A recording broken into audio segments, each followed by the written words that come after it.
Okay. First, I want to thank everyone for being here today. I'll be presenting on using gamification techniques for online tutoring.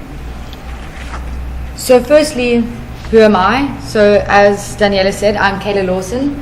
I'm an MSc final year, hopefully, research student in the Department of Microbiology at Stellenbosch University. So many of you might be thinking, what on earth is a student doing presenting on teaching and learning? Well, in the Faculty of Science at Stellenbosch, they hire a postgraduate student to do some work on incorporating new technologies into the classroom and to improve teaching and learning. So I was assigned a teaching assistant in April 2016, and my job is supposed to have been done, but it's still carrying on. So gamification is kind of like an it word everyone's interested in, and I didn't really know what it was when I started. So Wikipedia, the brilliant source, said that the application of typical elements of game playing, example point scoring, competition with others, and rules of play, to other areas of activity, typically as an online marketing technique to encourage engagement with the product or service. And I'm quite happy with this sentence, with gamification is exciting because it promises to make the hard stuff in life fun. And that's what we try to do. So when I first started telling people, my family, my parents, and my friends, and other colleagues in the faculty that I was doing gamification, they were like, but isn't gamification childish?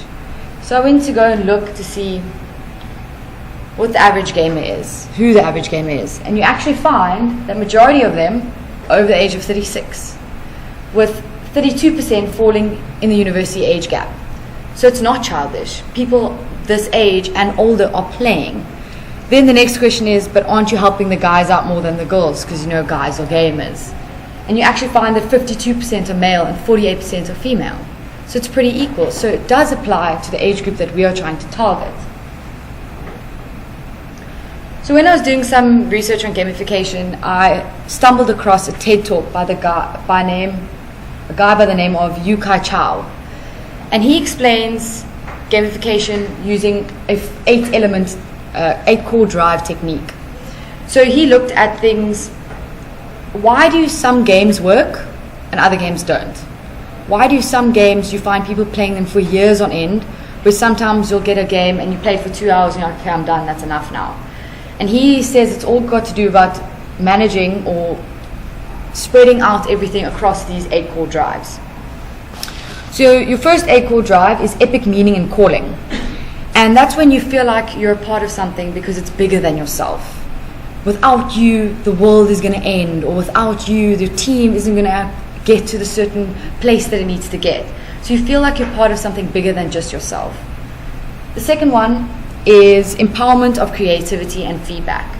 You're given building blocks, and you can use those building blocks how you please to create something that's good.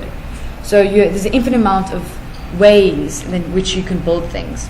An example of this is a game that scientists came up with. So scientists came up with this game because they were trying to figure out the configuration of the HIV virus. And they kept trying to figure out, and after 10 years or so, they couldn't figure it out, and they said, hey, let's just make it a game, let's give it to the public and see what happens. And 2 weeks later it was solved. The third core drive is social influence and relatedness. So you do what you do based on what other people say and do. An example of that Yu-Kai Chow uses is a company called U-Power, where they found that the utility bills of certain communities were quite high. And what they decided to do is they started to release the neighbors' information, everyone's information, to the entire neighborhood. So you could see how much water your neighbor was using. And people started feeling bad because they said, hey, listen, my neighbor's going to know how much water I'm using. Let me just stop using so much water. And actually reduced the utility bills. The last one is unpredictability and curiosity. And because you don't know what's going to happen next, you can't stop playing. Like, oh, what's going to happen? What's going to happen? We watch movies like that all the time. The next one, so example of that is my favorite, which is the Speed Camp Lottery. So they put these boards up, and we all get caught in speed traps all the time and we hate them. So they try to make it a little bit more fun.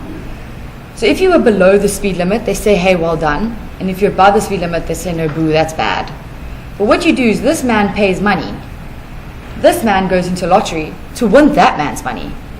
So you actually win money for being under the speed limit.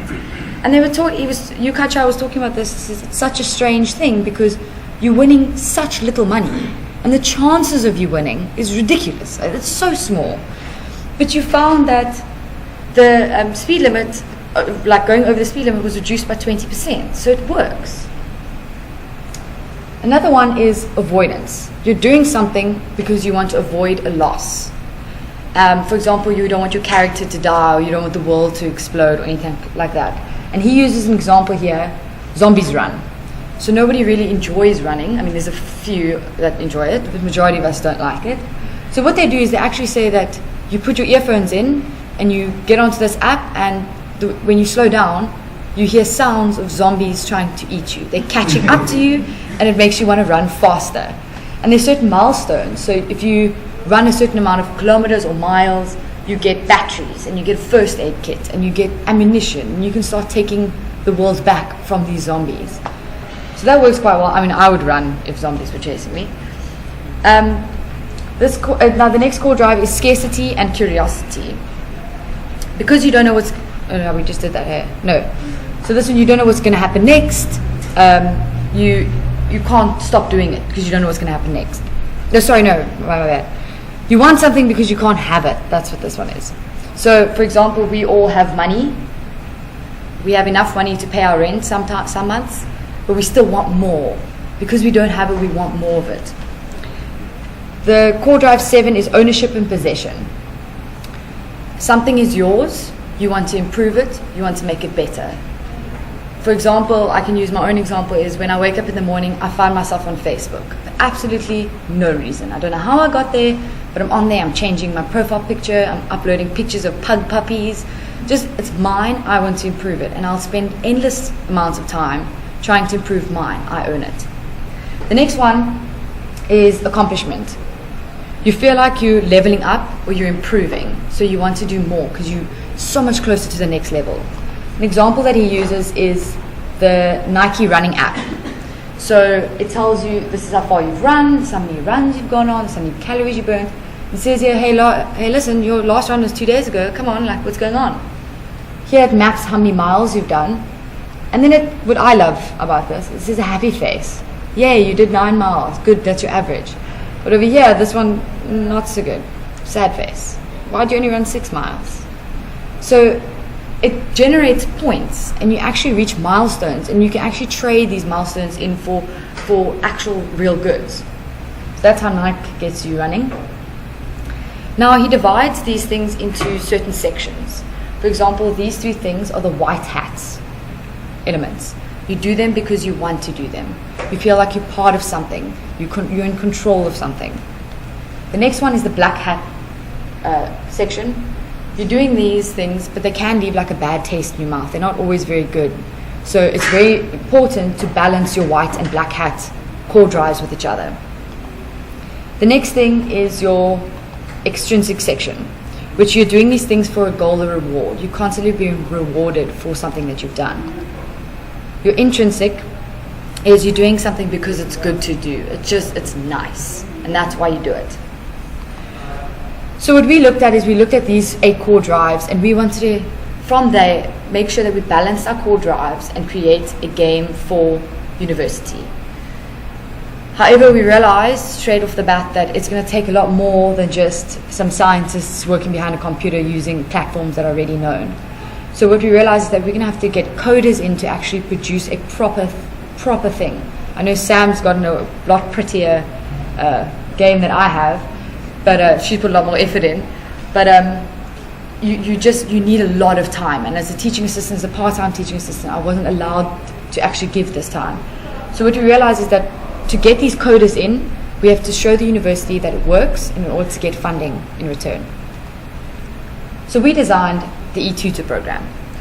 Now, the reason why we designed this was because, as some of you know, the classes are getting larger and larger and larger, and the lecturers are getting more and more and more packed onto their plate. And then all of a sudden the lecturer's got 15 papers to write and tests to mark, and a student comes in and says, listen, I don't understand what happened 2 weeks ago. And the lecturer's like, I've had it. Like, this is the stick that breaks the camel's back. So what I wanted to do was to reduce that stress from lecturers, but also improve teaching from the student side. I know this subject that I actually focused on, which is a Bio 144 module, it's a first year module, and it's divided into different sub-modules. And this is a module that I almost failed. And in the beginning I thought, why am I trying to improve a subject that I almost failed? Like, I should have done well in something. And then it made me realize that actually maybe I should better it so that I would have understood it back then. So what we realize is that because it's a very short module, a lot of concepts are being thrown at the students at a very quick pace. So you have 4 to 6 concepts in a lecture, and they all rely on each other. And from my very few amounts of hours of teaching, you can see it.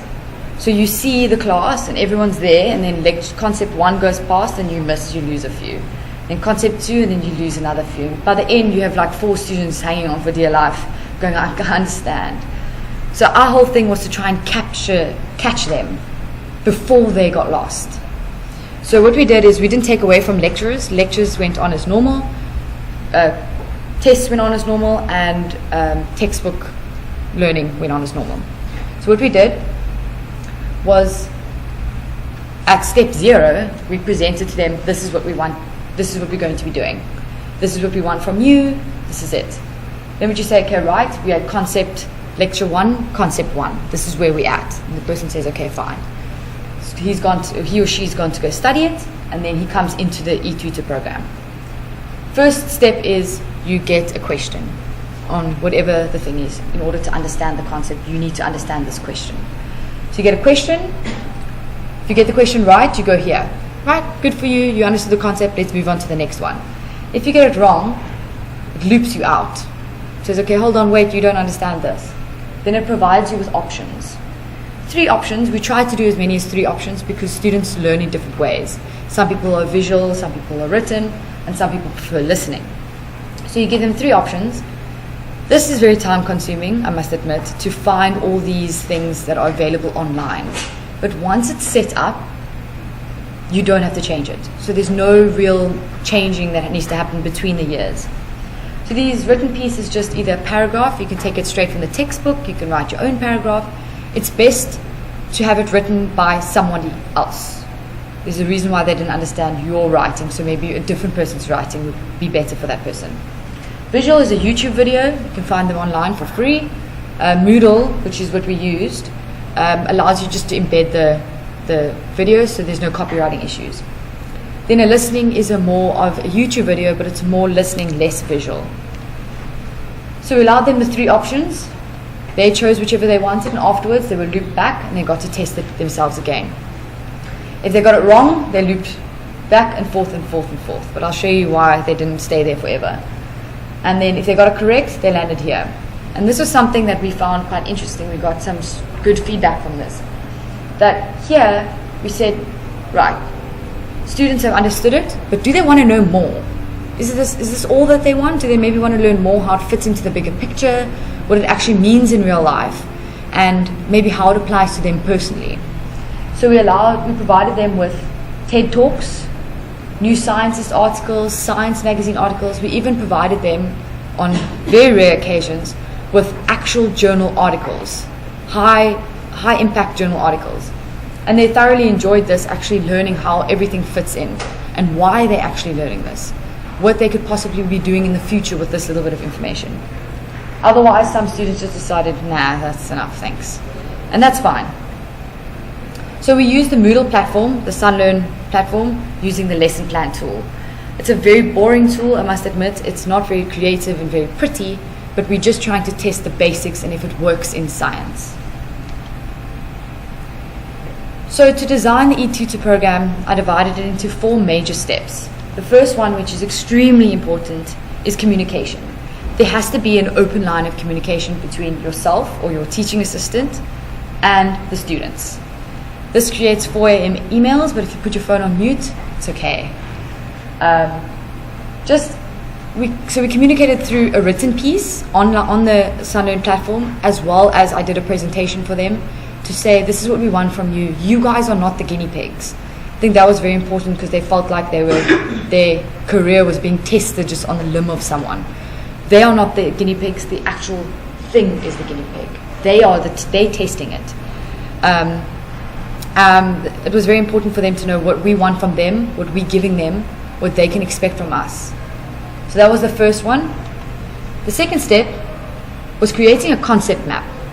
And this seems like very easy, but it's actually very difficult to take a subject and to break it up into its different lectures and then concepts. And I did this mainly to actually make the mapping of the e-tutor program easier. But I released this to the students, and I was quite shocked at the feedback that I got on just this, to say it was so amazing to see how everything fits into each other, where exactly they are in like their progress of where they're going to end up. It was quite amazing to see some feedback. So I actually released this to the students, and then every now and then they could go, okay, I'm over here now, I get where this all fits in. The second one, this is what it looked like. So it's not really gamey, it's a very professional version, I like to call it. So for example, I see it's fallen off here. Koch's postulates is a very important thing in microbiology. So what we did is said, okay, fine, you've gone to learn it. Arrange them in order. Simple. Supposedly simple. If they can arrange in order, they know how it works. So correct, you would submit it. And they got that is correct. Good for you. If they didn't, they got something here. Getting stuck. If you need some help, click here. If not, if you want to proceed, I've got it. And this is the debate that a few of us had. Do we force them to go through the learning material, or do we provide them with the choice? And because this is a second semester module, we thought maybe we should start weaning them off the spoon feeding and actually start allowing them to choose their learning. If they don't want to learn, that's up to them. Because in second year, they're not going to get as much support. They need to start weaning off now. So we decided that we'd provide them with a choice. They can choose. And if they did choose, you'd get, for example, this is a visual piece where it explains the Koch's postulates in a very descriptive manner, which allowed the students to learn. Then it says at the bottom here, test yourself again, and it goes back to the question before. And this is just a single loop where some lecturers will have about 12 to 15 different loops. Gets a little bit complicated, but we'll get there. And the last thing was feedback. We wanted feedback from them. We wanted to know, what didn't you like? Did you like it? Did you hate it? Why did you like it? Why did you hate it? What do we need improving on? And stuff like that. So first of all, before we look at the feedback improvements, we want to see, did we actually jeopardize their marks? Did we make them fail by what we've just introduced? And this was quite nerve-wracking for me. So here's the overall mark of the entire module, and here's the mark of the microbiology submodule. So you can see we introduced it in 2016, and there's a slight increase. So we think we're not doing anything wrong. We're happy with that. And here's some of the feedback that we got back. And this was, I think, the most difficult thing for me to do was to get feedback from them. How many hours did you spend on it? So each subject, depending on the number of credits, has nominal hours? Nominal hours that student can spend out of the classroom on your subject. Now in science, we have a lot of practicals, so that takes up a lot of time, so we want to make learning quite quick. So with the overall 1 to 2 hours per lecture, we were quite happy with that. Oh yeah, that's gone off. Did the e-tutor program affect the way you learn? With 77% saying yes, which was really good feedback that we got back. On level of 1 to 5, 1 being completely useless and 5 being useful, how useful would you rate the e-tutor program? With majority of them falling within 4. So clearly they're finding it useful. Then we asked, why did you find it useful? And you got some of it helped me grasp topics that I misunderstood. It helped in putting the work into context, and that's what we really wanted to do. We wanted to show how everything fits together and not make them slip up on concept 1 but then not know where concept 4 fits in, that kind of stuff. I studied this theory from the textbook and had no idea how everything fit together, what the structure is.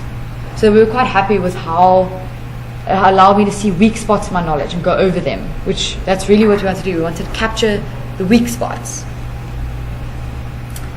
If you did not have the e-tutor program, how much time would you have to spend to achieve the same level of learning? And here you have about the same, a little more around here. So saying that learning is happening faster. And as technology increases, our brains are struggling to learn faster. So we need to find ways to learn a lot faster to keep up. So this was quite good that they thought that they were learning at a faster level, faster pace. Should the e-tutor program be continued? And this is where I closed my eyes until it was released so I could see, because I was so worried. And they said yes with minor changes. And that made me happy because they weren't lying. They weren't saying as is. It does need changes.